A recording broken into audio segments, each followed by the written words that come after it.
départ, c'était tout mou à la fin. Bah ouais, ça va finir la molle quoi. Ouais. Tu veux que je reprenne là ou pas? Ouais, je vais faire un autre chez eux en fait.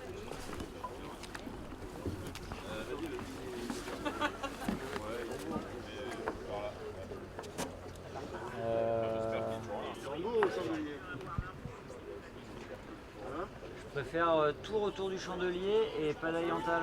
Tu y arrives, du 3 pour 1 là derrière. T'as assez long ou pas? Non, tu passes juste de... Bon. Salut Quentin. Salut. Ça va? Bah ouais, c'est toi qu'on demande ça.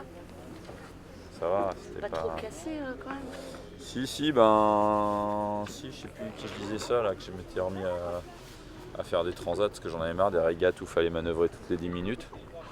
Voilà, là j'ai été servi. Bonne pioche. Voilà. Ça m'apprendra. Non, ouais, c'était assez intense, ouais. C'était assez intense, on n'a pas été que bon, mais pas complètement mauvais non plus. Donc voilà, bah c'est ma première transat qui finit à Lorient. Non, je m'habille toujours comme ça pour accueillir les copains pour toi. C'était plus qu'un prologue, je pense que c'est la partie la plus dure de la transat, je pense. Non, mais c'était copieux, ouais, on l'a vu. Hein. Enfin, c'était copieux du début à la fin. Voilà. C'était varié. Mais fallait pas perdre la transat là et on l'a pas perdu. Et au contraire, on est plutôt dans le bon paquet. Alors on a laissé s'échapper un peu de temps par moment sur des choix moins inspirés qu'on a eu en manche notamment.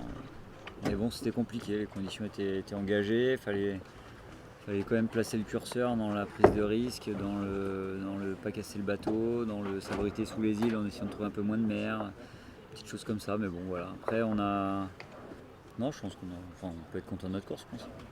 Ouais, on pensait que ce serait la transat la 10e. Bon. Mais C'est le c'était début bien de de transat. pouvoir en refaire une encore, sans que ce soit la transat justement. On a encore vu pas mal de petites choses dans la prépa du bateau qu'on pouvait mettre en place d'ici le redépart. Puisque là il y a quelques jours on va essayer de mettre à profit, même s'il y aura ça va pas être idéal comme condition de travail pour l'équipe technique, mais voilà, donc, ouais. Pour nous c'est forcément, vu que c'était une prépa hyper courte, d'avoir un espèce de prologue comme ça, c'est plutôt bénéfique. Ouais, carrément, on est dans le bon paquet, voilà, on a fait encore un peu trop d'erreurs et on a laissé les marchands de calendrier là s'échapper bêtement, mais ça se reproduira pas. Ah ouais, je pense que vous avez dû vous régaler à la télé. C'était engagé. Hein. Pour nous, je sais pas si c'était c'était stressant, c'est un départ où c'est le genre de choses, c'est ce genre de situation qu'a ce bateau quoi. Donc d'ailleurs, je crois qu'il y a eu un peu de dégâts. Ouais, on a essayé de rester concentré sans prendre trop de risques. On n'est pas parti sur le premier rideau, mais on s'est vite bien sorti de la bouée de dégagement en ressortant 3.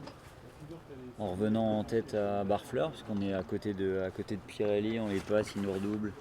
Quand on repasse J1, qu'on renvoie le riz, machin, là on est un peu tous ensemble. On fait le choix de l'extérieur qui est plutôt payant, et puis non, on est dans le bon paquet après, mais ouais, départ engagé quand même, hein, bien musclé. Il y avait un choix de voile à faire entre un riz, 2 riz pour la suite. Mais bon, voilà. On n'avait pas eu le temps de faire une vraie banquinage. Ça c'est fait. Oh bah ouais quand même, puisque avec les classes 40 quand on fait des Normandie Channel Race ou des Fastnet ou des choses comme ça, c'est un peu ce terrain de jeu là, des rats blanchards un peu costauds, enfin bref, on en a vu, mais c'est sûr que c'est dur, hein, on commence à être sur des gros bateaux, donc c'est assez physique, et c'est vrai que quand tu es sur des épreuves comme ça, où il y a beaucoup de transitions, beaucoup de manœuvres. ça mouille pas. Ça va qu'on a 25 ans, mais si on était vieux, ce serait vraiment dur. Ouais. On va aller se reposer un peu d'abord. Il y a besoin.